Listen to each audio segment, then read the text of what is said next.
nakarating, Panginoon. Lahat kami, wala pong nagka-aberya, Lord. Ganun din po, Panginoon, hihingi po kami ng kapatawaran po sa aming mga nagawang kasalanan. Sa isip man po ito, Panginoon, sa salita at sa gawa.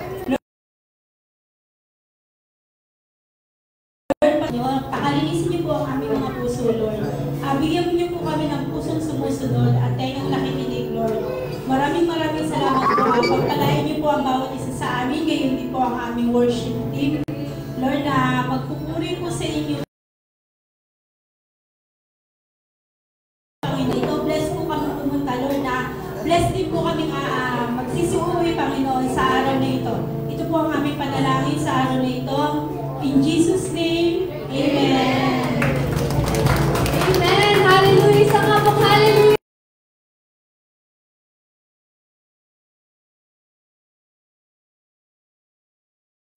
Si Yahweh lahat ng nilalang. Amen. Si Yahweh.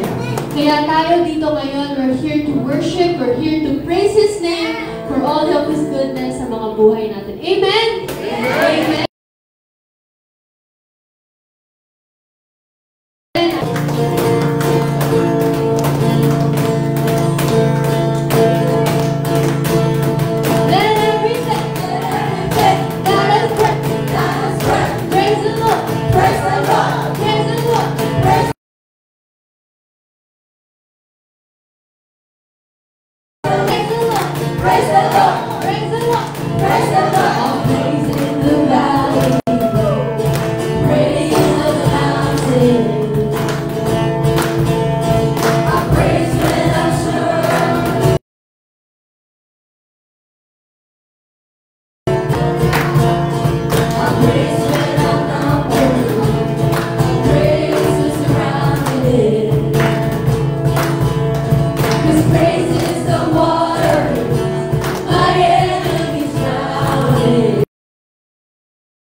Thank you, Lord.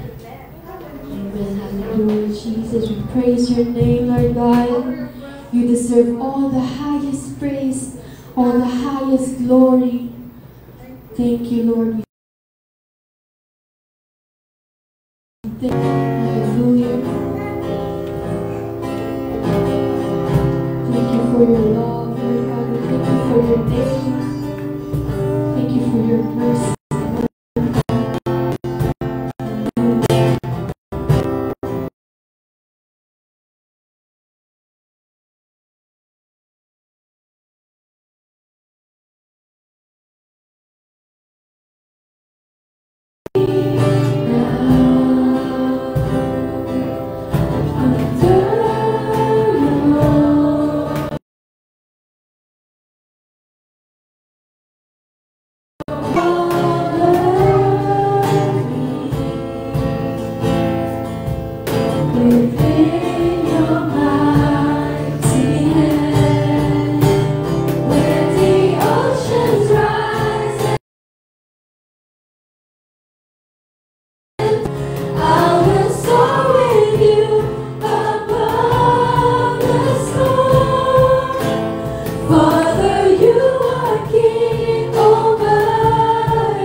nothing or things will compare to the comfort you give us, Lord God.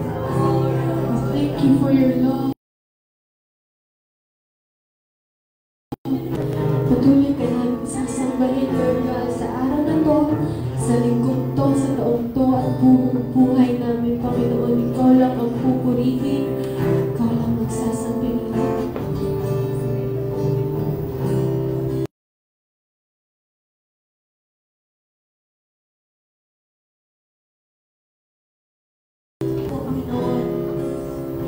Kung ano man po ang pinagdadaanan ng bawat isa, alam namin, Panginoon, na nariyan ka. Ikaw ang Diyos ng makapangyarihan. Pangyari nito, may malungkot, may masaya, may natatakot, pero nandyan ka, Panginoon. Pinaparamdam mo sa amin, Panginoon, hindi kami nag-iisa. That you are faithful.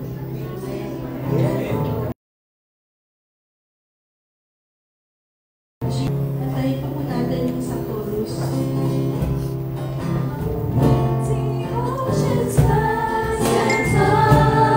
Istas mo kung makabahay ka ng pagsureta sa Panginoon.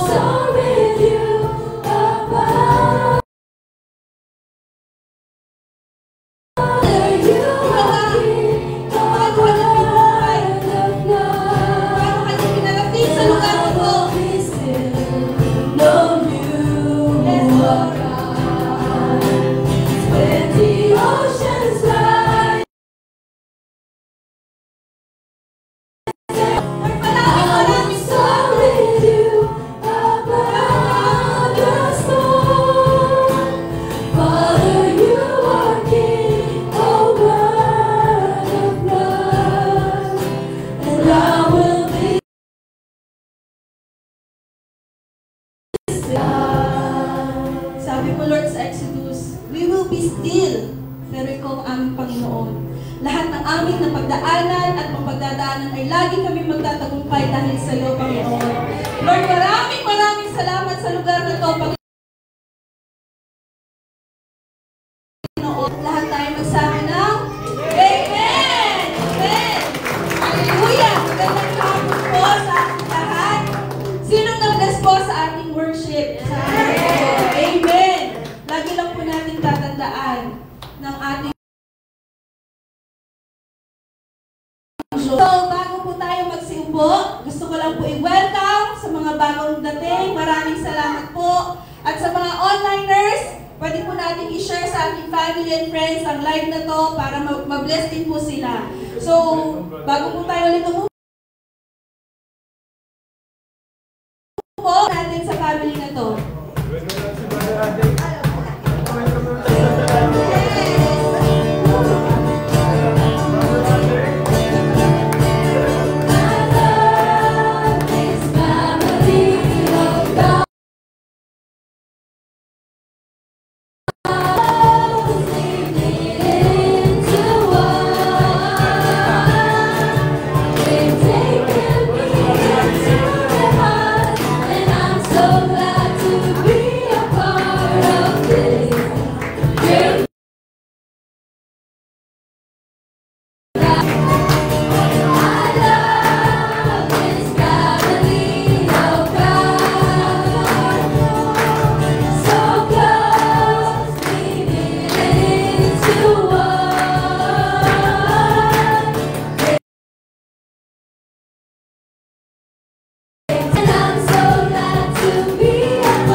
Worship team, thank you po.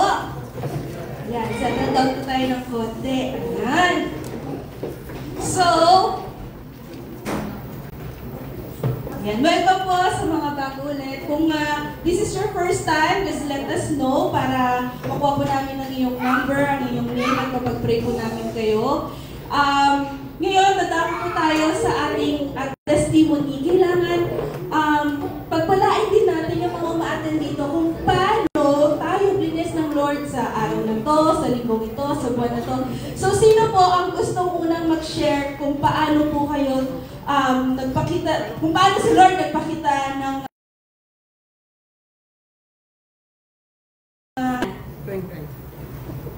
yeah, sige, si Dr. Ryan po. Yes! Shalom, brothers and sisters. I would like to share my testimony dun sa approve na binigay sa akin ni Lord. Kasi, sa iyo, tsaka talagang i-align niya. Actually, meron akong plano. This is not a priority, pero nakasama na siya sa plano ko this year. Actually, plan ko mag-travel. Kaya lang, humingi muna ako na approval kay Lord kasi as a Christian, kailangan mo na, si Lord muna yung uunahin natin. Hindi sa sarili natin. Kasi most of the time, di ba? Marami tayong failures sa mga past life. Kapag inuna natin yung decision natin, laging failure yan. Pero pag si Lord na nag-approve, laging go. Pero yun nga, sabi nga ni di ba, may fear eh. Normal yan sa atin, may fear. Kasi una-una, finances, tapos yung oras, tapos marami pa mga bagay. So nag-ask ako ng permission kay Lord. Sabi ko kay Lord, kung ikaw yung mag-a-allow, Lord, sabi ko sa kanya, sagutin mo ako. Di ba, pag open ko ng Bible, ang sabi doon, yung papasukin na ng mga Israelites yung promised land. Sinabi doon, do not be afraid, I will be with you, I will not forsake you or leave you. I will be ahead of you. Ako umalis at mag-travel, sabi ko sa kanya, pwede ba mag-ask ng 3 condition? First, sabi ko sa kanya, hindi magagalaw yung savings ko. Pangalawa, sabi ko, hindi tatamaan yung gawain ko sa church kasi this will be a commitment for me. Tapos pangatlo, yung mga napunta ako ng Philippine Airlines, hihimatayin ako sa presyo. Sabi ko, Lord, hindi kaya, so hindi pa na-approval for me. Pero syempre, di ba tayo, hindi ako give up. So may sa Facebook, maraming mga travel agency. So inquire, ang tataas pa rin.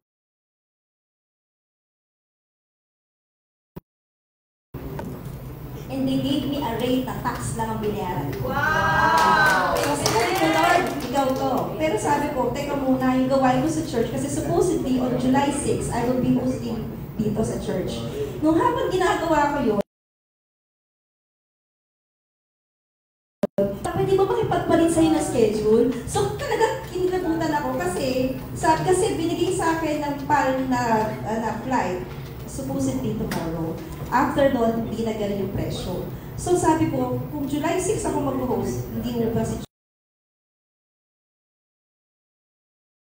pagpalit sa'yo ng schedule kasi wala kami. So sabi ko, kailan yan? Last week. So ako nag-host last week. So free na yung July 6 ko. So si Lord John. So sa pangatlo, sabi ko, walang tatamaan sa ibang schedule ko. So wala yung mga patients. Thank you Lord for the approval at saka yun nga, sabi ko nga sa inyo, kapag nag-plan kayo at hindi yung approval ni Lord, hindi yung sarili yung desisyon, talagang lahat iaayos niya. Hahawiin niya yung daan. Ano mo yung lahat ng balakid na unang-una, syempre pera, dyan tayo yung mga lies na ganyan, hindi mo kaya, ganyan. Pero nagulat talaga ako, tax lang ang binayaran ko. So tomorrow, babiyahe ako. Thank you Lord! Amen! So, di ba nakakatuwa? Si Lord sa kanya. Sabihin mo nga sa katabi mo, sumunod ka lang kay Lord. Di ba? Gusto nyo ba yun? Tax lang babayaran nyo? Di ba? Lord, kami dali, portion din kami niyang kapag-travel. Sino ba po ang gusto mag-share ng kanilang testimony? Si Ate Teng. Yes! From Locos. Nagpapasalamat ako kay Lord kasi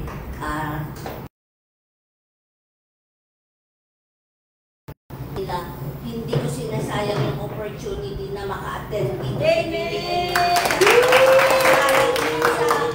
Maraming salamat po dun sa mga condolence namin para sa pagkamatay ng tita namin.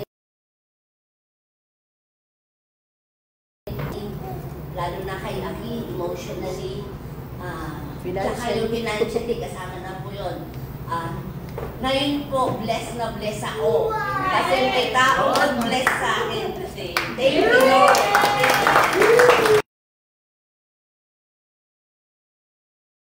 Marami tayong pinagdadaanan, maganda man, malungkot. Diba? Patuloy lang po natin, pasalamatan ng Lord. Kasi hindi mo alam, kumikilos ang Lord behind the scenes para makita yung glory niya, ikaw ang mag-share nun. So, isa pa yes, Tita Telma. Pagpasalamat ako sa Panginoon dahil may ginamit ang tao na gumawa ng PowerPoint sa akin kasi hindi na po ako natutulog kasi bibigay ng message ngayon. Alam niyo naman po, hindi ko ako ready. Naiitan na po ako. So, yung pong kapatiran na yun na napaka-generous niya, hindi niya pinagkain yung kanyang kaalaman. Thank you sa iyo. Alam mo na ako sa bahay.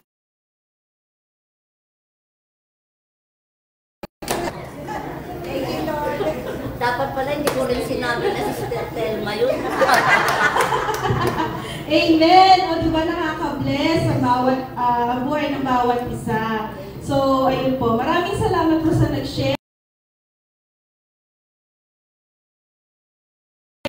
Sitwasyon, tao, kung paano niya kayo, alam niyo yun, yung magiging tayong living witnesses ng kabutihan ng Panginoon. So, dumako naman po tayo sa lahat ng mga bata at nakalimutan ng mga bata ay ating future generation. Kailangan din po natin sila ipag-pray. So, lahat po ng bata, tinatawagan na po. Yan.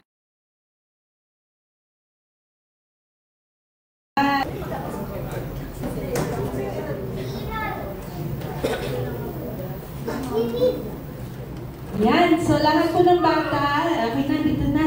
Yan. Hallelujah. So, tayo po mga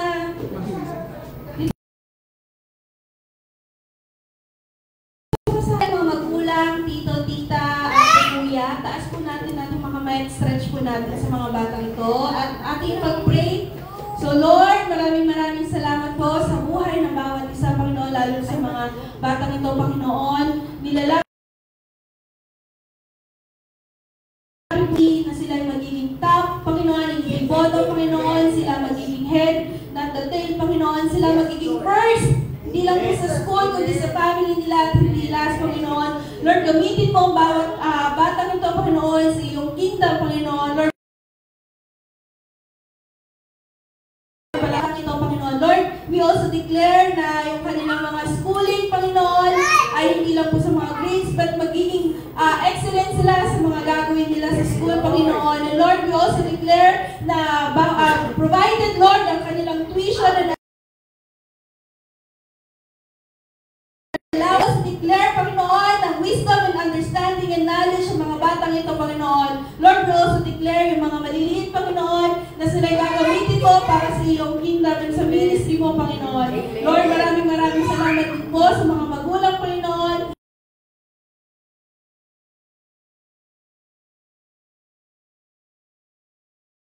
Yan. So, maikling announcement lang po. So, every Sunday, dito po tayo, 3 p.m. Ito. Diba? Kahit isa, sabi nga, diba? Let's invite them. Sino may mga kapatid at pinsan na wala pa dito? Dalhin dito natin sila. Let's share this.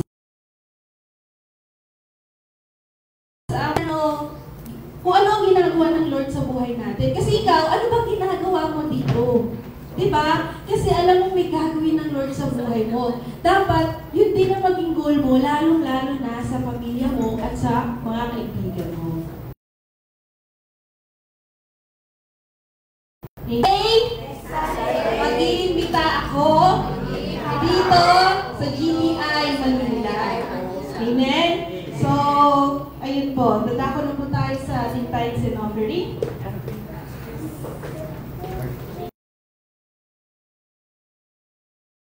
Yes, ito naman ang time para mag-give back for them. Bigay natin yung dapat natin ibigay sa kanila. Pero bago tayo tumako dun sa tithes and offering, mayroon lang akong tanong dito. Why should we tithe? Di mo bibigay lang ako ng 9 reasons for God's house. Ano ba yung God's house? Ito yung service natin. Kung isipin natin noong unang panahon, saan sila nagtitipon? Sa ilalim ng punong kahoy. Pero tayo, ngayong panahon na ito, nagtitipon tayo sa isang magandang lugar, naka-aircon, at may mga gamit. So, reason kung bakit tayo nagtatides is it reminds us that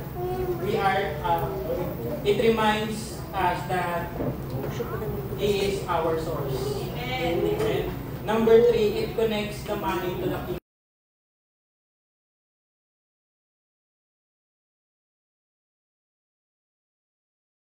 kingdom. So pag nagtatides tayo, ma-appreciate natin yung trabaho natin, yung mga nare-receive natin blessing.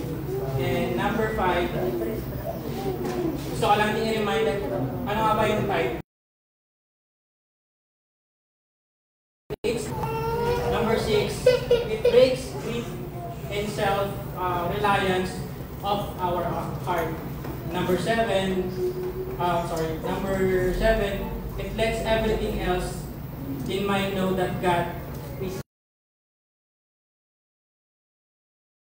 first. So na yun, mariremind ulit tayo with verse na to sa 1 Chronicles 29:14. But who am I and who are my people that we should be able to give as generous as this?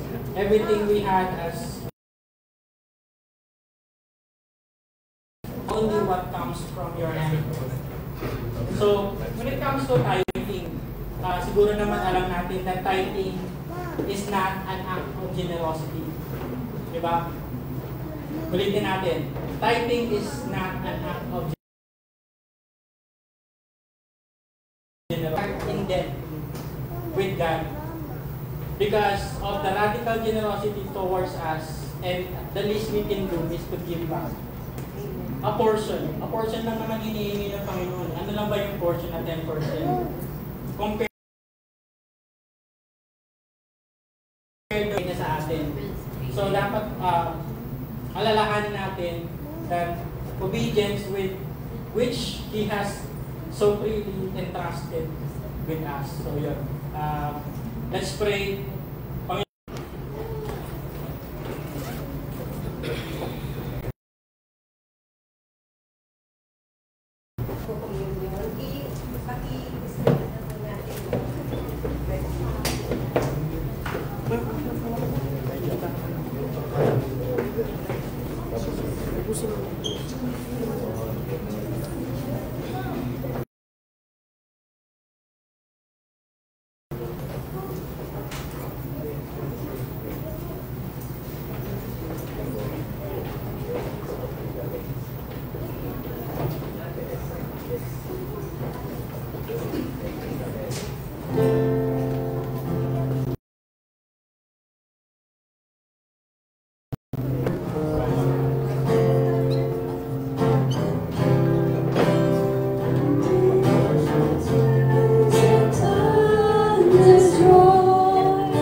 magdadal ng anumang sakit na aming nararamdaman. On the night that he was betrayed, kinuha niya ang tinapay at pinagpira-piraso at ipinamahagi sa kanyang mga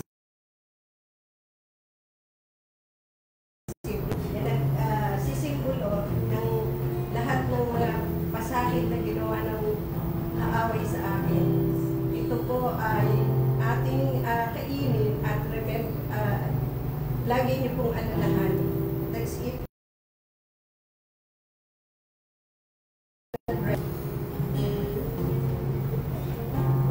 In the same way, kinuha niya ang saro at sinabi na ito ang aking dugo na nagre-represent ng ito ang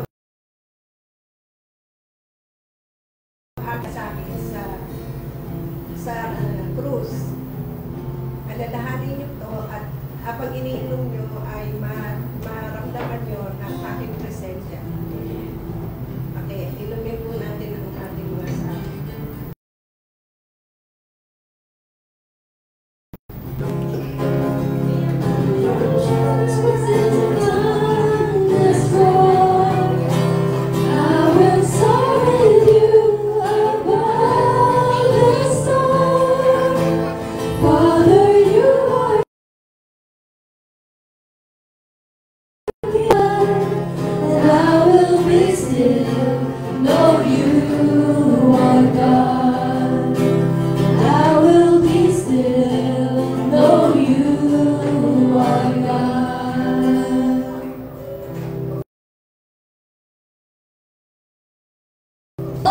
So, pwede na po tayong umupo.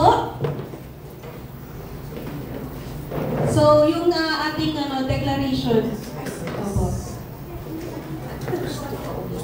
Sumayo po tayo ulit. Declare po tayo. Yun ay naririnig ng Panginoon. So, i-declare po natin. Lakasan po natin nang lalo po marinig ng kaaway na ibalik sa atin ng 7 times. Okay, restore, restore, restore. Restore, restore. Satan, in Jesus' name, we command you to return everything you've stolen from us 7 times 2. What the devil intended for evil, God turned it for good. No weapon formed against us shall prosper. God condemns. From the fullness of His grace, we all receive one blessing after another. First Passover, blessings come in. Me and my household, we will serve the Lord. The blessing of the Lord makes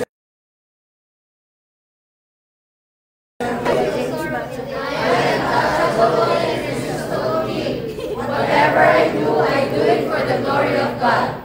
Wherever I go, whatever I do, I will be blessed. I am a symbol and a source of blessings in Jesus' name. And by the stripes of Jesus, I am healed. I am blessed to be a blessing. I am patient, I am kind, I am not envious, I am not boastful, I am not proud, I am not rude, I am not self-seeking. Wrongs, I don't delight in evil, I always protect, I always trust, I always hope, I always persevere, I will never fail, I am successful. In Jesus' name, amen. Rest in the shadow of the Almighty. This I declare about the Lord. He alone is my refuge, my place of safety. He is my God and I trust Him, for He will rescue me from every trap and protect me from shelter me with His wings. His faithful promises are my armor and protection. Do not be afraid of the terrors of the night, nor the arrow that flies in the day. Do not dread the disease that stalks in darkness, Lord, my side, though 10,000s are dying around me, These evils will not touch me. Just open my eyes and see how the wicked are punished. If I make the Lord my refuge, if I make the Most High my it will come near my home, for he will order his angels to protect me wherever I go. They will hold me up with their hands, so I won't even hurt my foot on a stone. I will trample upon lions and cobras. I will crush fierces. I will rescue those who love me. I will protect those who trust in my name. When they call on me, I will answer. I will be with them in trouble. I will rescue and honor them. I will reward them with a long life. Amen. Ayan. Pwede na po tayo umupo. Ayan. So, sino na po ang ready makinig ng salita ng Diyos? Amen. Sabihin mo nga sa kaliwa at kanan mo, ready na! Ready na! So, tawagin na po natin ang ating speaker for today. Siya po ang ating pinakabata sa family nito. Amen! At siya ang gagawin ng Lord today para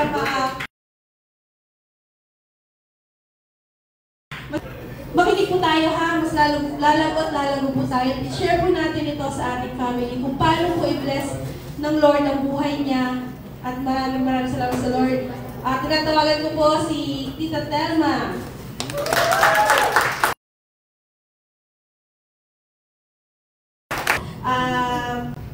Para galing po sa GTI Manila, binibless po namin kayo sa seat na to at ito ilalago sa pangalan ng Jesus. Amen. Amen na po.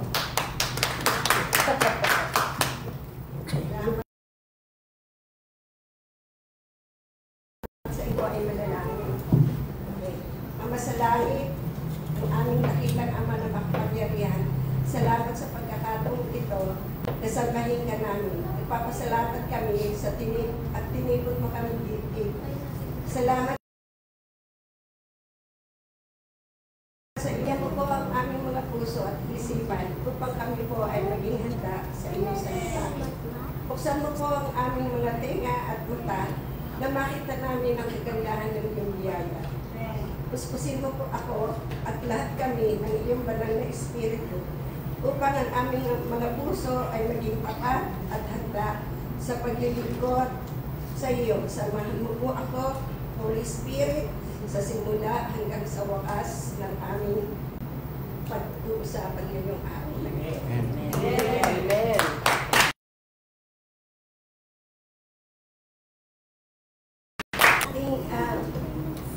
Pag-uusapan ay ang title ng ating pag-uusapan ngayon, yung Believing the New Things in Life through Jesus Christ. Okay. Basahin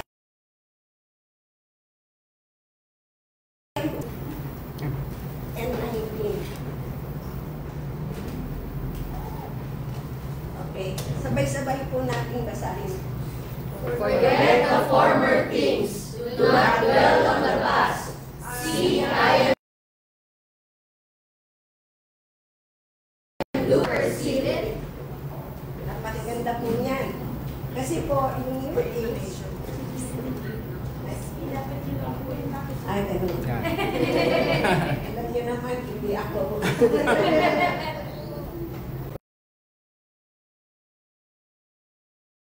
Okay, bago.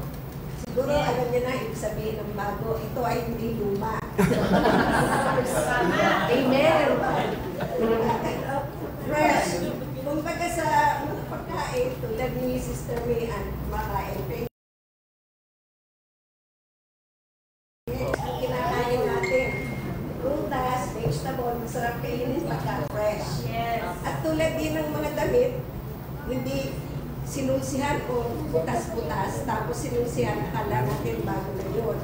Yun po ay pwedeng panggalingan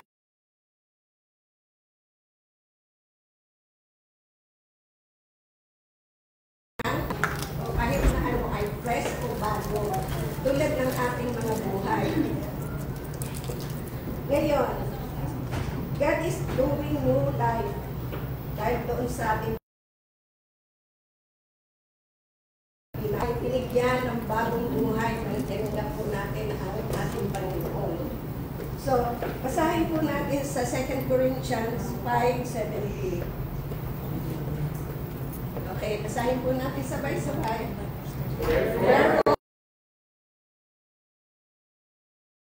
Has come. The old has gone, the new is here. Tama po. Tayo po ay pinanood ng ating Panginoon nang tanggapin po natin siya. Hindi na po tayo luma.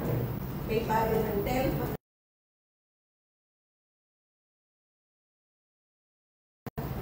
Bago bago na po tayo. Hindi na po tayo luma. Kasi pinalako po sa atin ng ating Panginoon sa 5:7 sa Corinthians 5:17. Tayo sa Panginoong Jesucristo, tayo ay bibigyan ng bagong buhay, bagong heart. So, kaya po yung mga dati nating mga lumang kaugali o tanggalin na po natin yan. Tulad ng galit sa asawa, galit sa anak, galit sa kapitbahay o sa biyanan. So, huwag tayong mag-dwell sa past. Tulad ng kami pong mag-asawa ay naghiwalay tungkol sa Amerika. Nagalit po kami, di ba? Siyempre. Talaga namang natuwa kami. Nagalit ang aking mga anak at saka yun. So, iniisip ko, kapag yung past experience namin ay laging nasa puso ko, hindi kami makakapag-move on. Yes. Parang yung baggage na dala-dala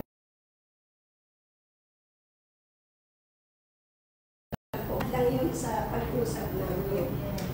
So, ang ginawa ko, sinabi ko, binulog ko sa anak ko, huwag kang maglala, sabi ko. Mabalik din niya. Amen. Aba, lumayas kami, pumunta kami. So, doon kami nanira. Aba, isang araw may kumakato. Sabi, sino yan? Sabi, si Daddy. Bakit gano'n ng mga anak ko? Bakit? Yun, bumalik sa amin. Amen.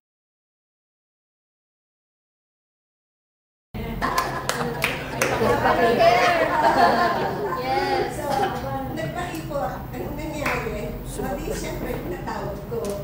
Pero hindi na siya pwedeng tumira sa amin. So, ayun, sinabi niya na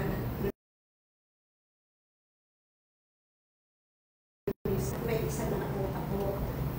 So, ayun ang ginawa niya. Pabalik-balik siya sa Virginia, from New York to Virginia. It takes 8 hours to travel. Pero, nagbabakasyon lang siya, hindi siya nagtagka. Kami ng mister ko, pagod na siya sa pagta-travel. So, ang ginawa niya, bumili siya ng bahay sa tabi namin. So, ayun, napakabuti ng Panginoon kasi He is God of orders. Ni-restore niya ang pag-lipat kami, sasabihin niya, hoy, dito naman kayo kumain. Sasabihin niya, o kaya naman, okay, pwede kung magluluto ako ng isda. Kasi masarap ang buhay sa Virginia Beach kasi puro mga fresh.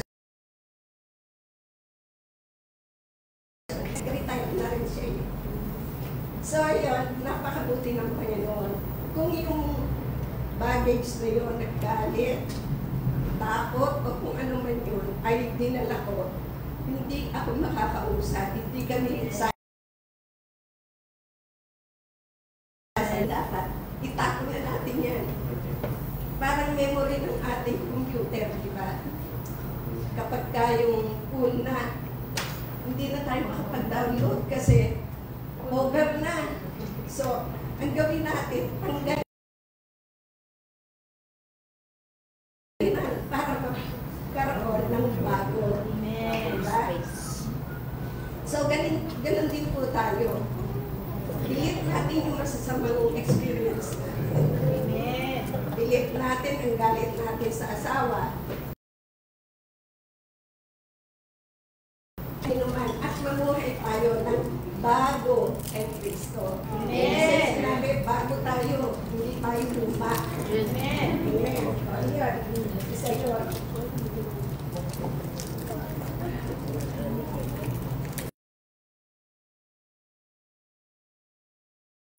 Number 3 po, see yourself new. Bago tayong nilalang. Bagong puso at bagong espiritu. Tingnan po natin sa Ezekiel 11 verse 9.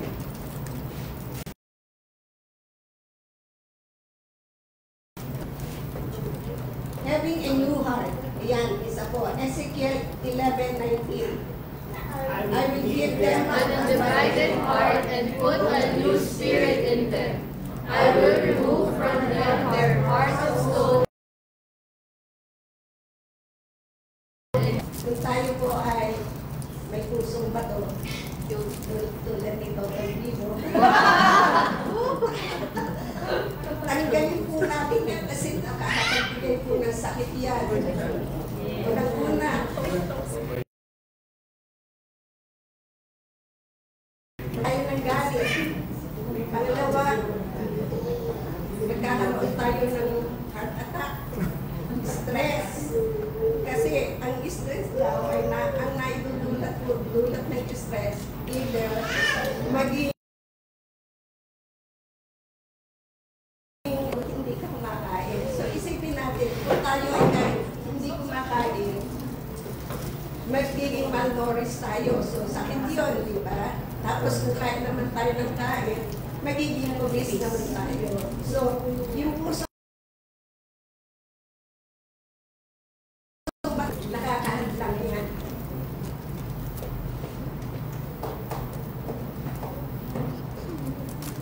Kasi ang may pusong bato ay may unrepented heart. Hindi sila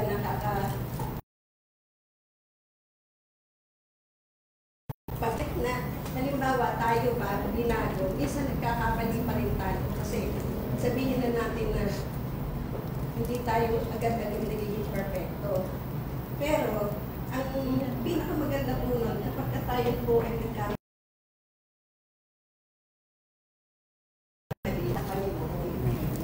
isa pa, kapag tayo ay nagkaroon ng unforgiving heart, tumitigas po ang ating kalooban. Tulad na, naku, kung ako sa iyo, magpapantay ang aking mga paa, hindi ko patatawarin niya. Pero hindi ko inisip yung gano'n na, kasi kung ginawa ko yun, hindi kami hiligaya ng mga anak ko. Giving heart, kalimutan natin yan, ang tayo lang pinatawag ng Diyos sa ating mga kasalanan. So, kailangan din natin magpatawad. Amen. Amen. Tapos po, tingnan po natin yung slide.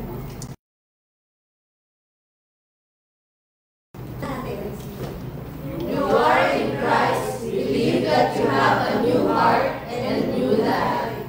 So, kung meron tayong new heart, meron tayong new life. Amen. Kasi pinangako din sa atin yan, di ba? Bibigyan tayo. Yan po ang importante. Pero kung halimbawa, hindi natin ginawa yun, kasi may sinabi rin po si God na instruction sa atin na dapat po hindi tayo mag-dwell doon sa past. Ito kasi yung old life results old mindset. Yung mindset po natin, ganun din. If you do the same thing, they say, oh, ako binago, pero ginagawa ko pa rin yung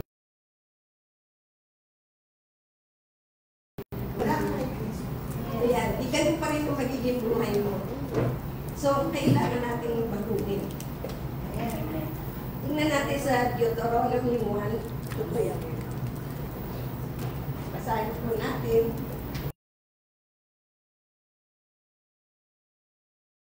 Ako na lang. Hindi pala. Ito po, ang sinasabi rito, maging faithful and obedience tayo.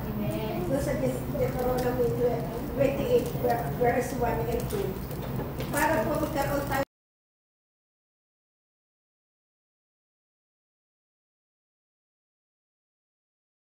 ang pagpapala ng Diyos ay maranasan natin. Kasi kung hindi tayo magbabago o matigas pa rin ang ating puso, so hindi tayo makakaranas ng pagpapala. Unang-una sa lahat, ang example nito ay ang mga Israelites. 40 years, nagpaikot-ikot sila. 11 days lang, makakapunta na sila doon sa kanilang pupuntahan with milk and promise ng God, promised land, flowing with milk and honey. Hindi nila naranasan agad yun kasi sa kanila ganun po rin tayo. Kailangan po natin sumunod. Kaya nga po, sinasabi ng Israelites kay Moses, bakit mo pa kami dinala dito? Mabuti pa doon. May pagkain.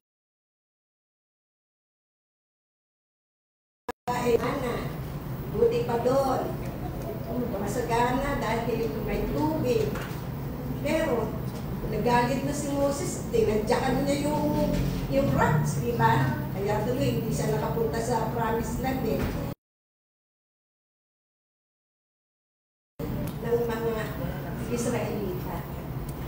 Ganun po rin tayo. Ito ay yung maging unfaithful. Magkubay lang tayo nang maranasan natin ang pagpapala ng Panginoon. Amen.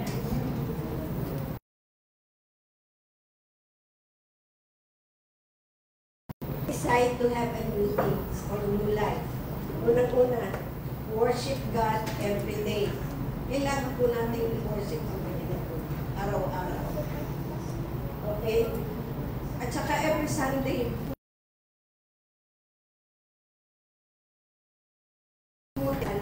nandito kayo. Doon lang maipakita natin ang pagmamahal natin sa Panginoon. At masusubukan nyo may mga pagpapalang darating sa buhay. Amen. Tapos yan, read your Bible, Biblia, kasagutan sa ating mga tanong. Tulad ng sinabi ni Sister Irene o ni Dr. Irene, ang sabi na, kailangan kong marinig ang sagot ng Panginoon kung okay ako pupunta sa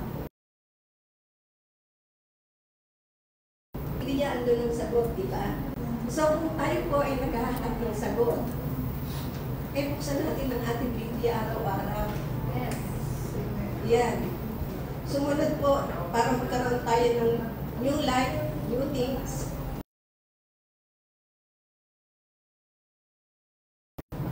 Bago matulog o bago magkagising, mag-pray tayo at deklarahan natin. Mag-declare tayo sa ating mga sarili, sa ating mga anak. Kasi, halimbawa,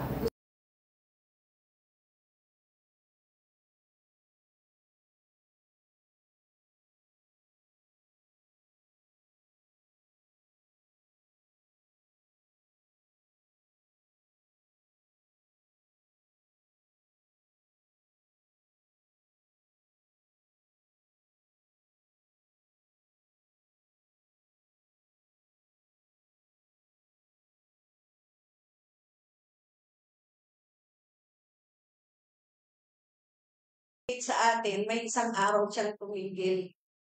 Ginawa ko niya ay nagpahinga. Ganun din po tayo. Isang araw lang po, ibigay natin sa Panginoon. Pag-worship lang. Pero everyday, kailangan natin mag-pray. Pero pag pumunta sa simbahan every Sunday, pumunta po tayo, maging present po tayo. Doon po makikita ng Panginoon ang ating puso.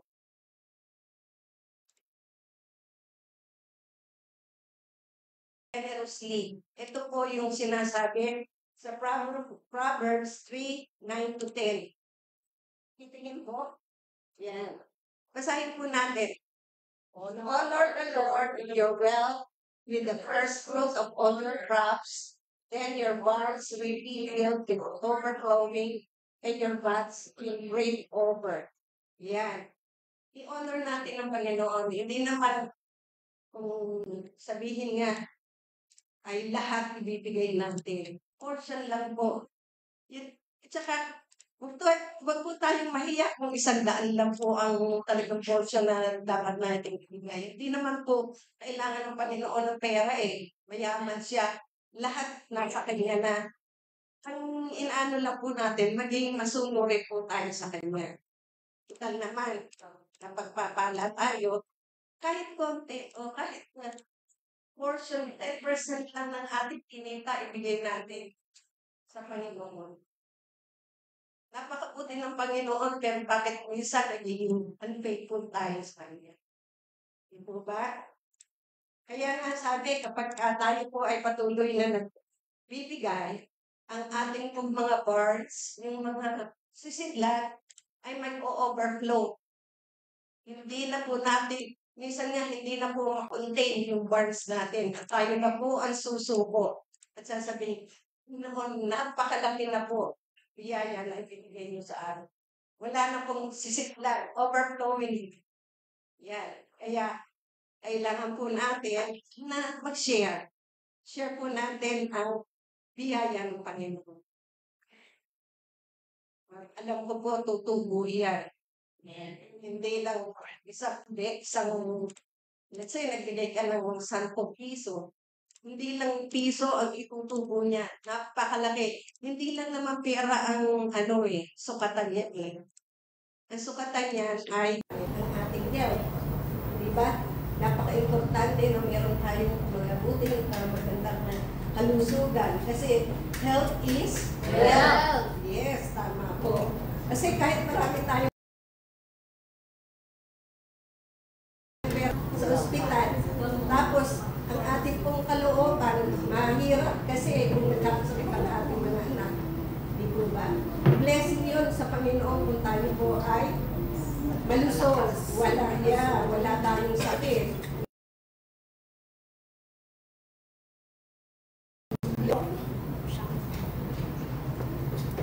When you do good or when you do new, you can expect new things. Tulad po, ito po, isang patutuog po. Di na po ako pupunta o magsasabi ng sa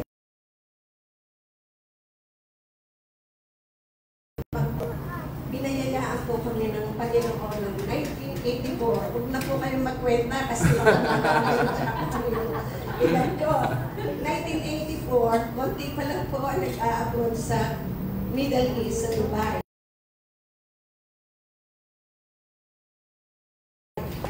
Ay napadestino doon.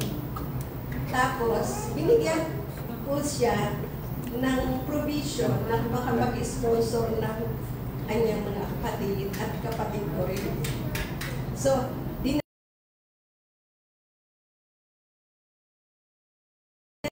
na si, madaldal na si Dubai.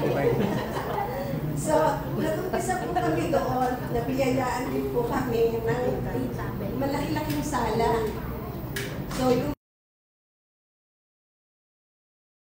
mga nagsusundo, nag-ahatid, siya yung parang fisher, yung namimingwit ng mga Pilipino.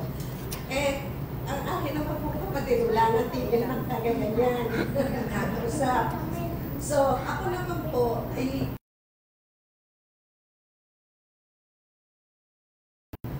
bakit ako ay medyo mahiyain. Hindi po ako, ayoko pong makiharap sa tulad yan, mga adults, ayoko po. Kasi ako po ay isang guro, teacher po. Pero, So,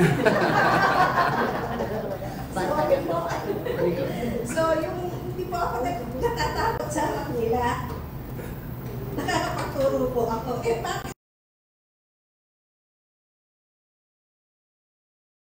Bakit ayaw ko pong humarap? So, sasabihin ng kapatid ko, hoy, ate, ikaw naman, magpapaturo ka.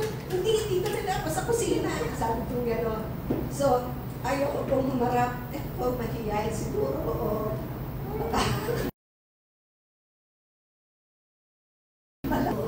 so, nangyari, para kung isipin niyo po, sa edad ko po ngayon, ilang taon lang, nagtuturo po ako sa online. Masaya. Pagkaharap ko dito, sabi ko kay Sister Liel at si Dr. Irene, parang gusto ko yung matay. Cancel. So, ayun po, hanggang sa yung pusher, kasi ako, sige, i-train kita para ano ka sa Sarah. O ngayon, dahil ako po ay binigyan ng bagong buhay, bagong puso.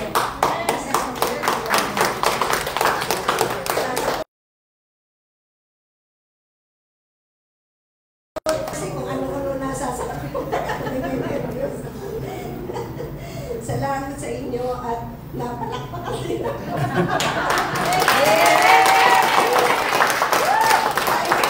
Kahit mali-mali. Ako po ay natutuwa dahil pinalitan po ang aking puso at aking buhay. Nakapag-servisyo po ako sa Lord at nakakapagturo at nakakaharap na sa aking mga colleagues. Sa mga kapatiran. Thank you po. Iyon po ang aking masasabi na overcome po yung aking mga tao. Sana tuloy-tuloy na po. Amen.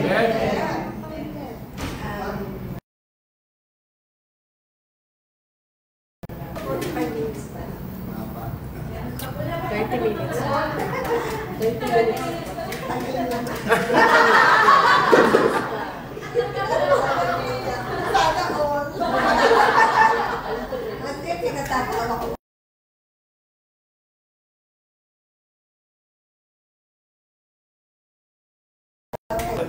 Nakakatuwa po na makita kong nakikitawa rin po kayo sa aking mga joke-joke. Ang masasabi ko lang po,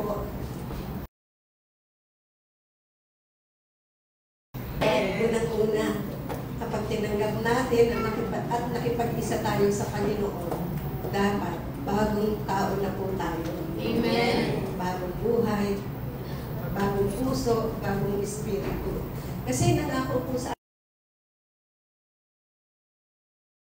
atin, papalitan ko po ang bato na puso at papalitan ng flesh na puso. So, yung pong batong puso ay walang kahihinatnan niya.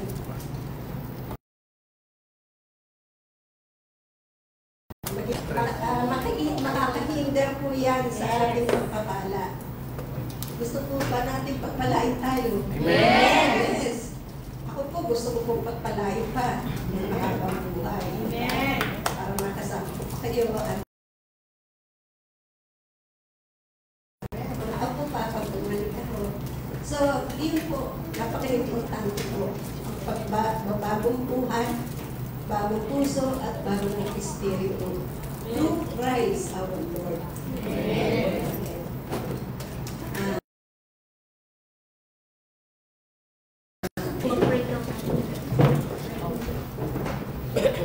Panginoon, salamat po sa araw na ito. Holy Spirit, salamat po sa pagsama mo po sa araw. Nawa po ay may naintindihan at may napulot. Salamat din po, Panginoon, at hindi mo po kami bibigyan ng kahit na anong puwang sa na hindi niyo po bibigyan ng demonyo ng kahit na anong tuwang sa buhay namin. Gusto po namin magtutuhay. Tulungan niyo po kami, Ama, na lagi po kami lumakad sa katuruan mo. At igalang po, at isagawa po natin ang mga natutunan naming mga aral at sa Amen.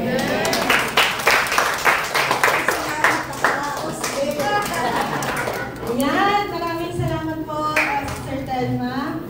Sinong na-bless po? Amen! Naniniwala ka ba na kapag kay